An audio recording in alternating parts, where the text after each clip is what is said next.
In this house, what stands out at first glance is precisely what is almost invisible: a volume that disappears beneath the vegetation and a reflective box that seems to float among the treetops, mirroring the surrounding nature. Nestled within a wooded area, Moro House was designed around a clear principle: respecting the nature that was already there. The terrain, shaped by gentle slopes and mature trees, was not altered to fit the architecture. The architecture adapted itself to the land.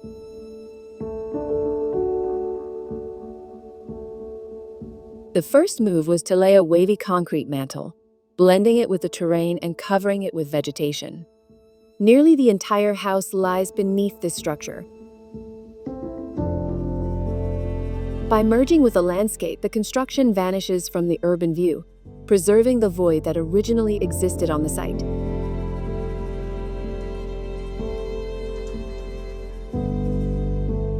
Above this green mantle, a reflective box floats in the void. It mirrors the surrounding trees, multiplying the landscape and reinforcing the sense of lightness and invisibility. These two elements, the mantle and the box, frame the existing void and preserve spatial continuity from the street to the interior of the site. Between them, a habitable path emerges, with dynamic tensions that lead to the main entrance, located at the top of the undulating mantle. Beneath this slab, the house unfolds around a central courtyard, the heart of the home, sheltered from street view.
A sculptural wooden volume with organic forms defines a service core and organizes the layout, separating private and social areas, service spaces, and living areas, always in relation to the structure's edges.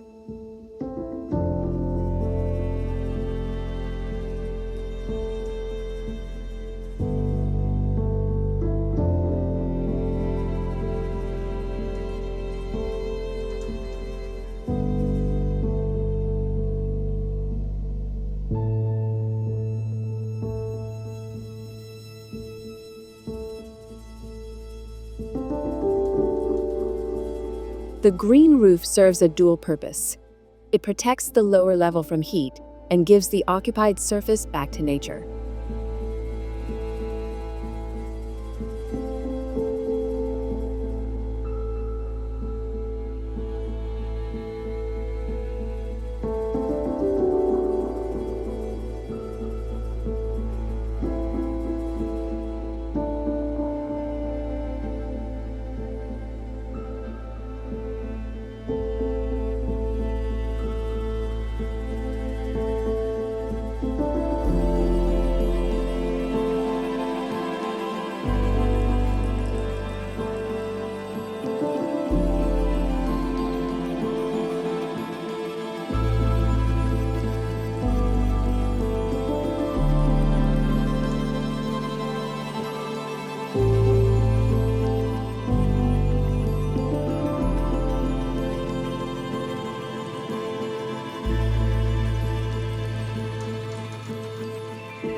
The reflective box floating above the structure functions almost like a second home.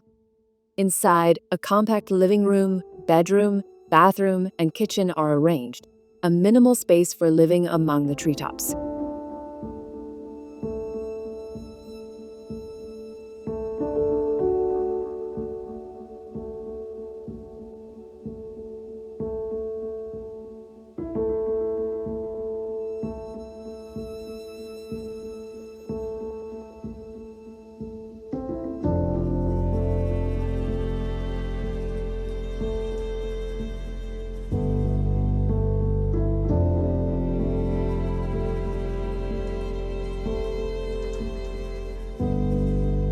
In this house, the void is not absence.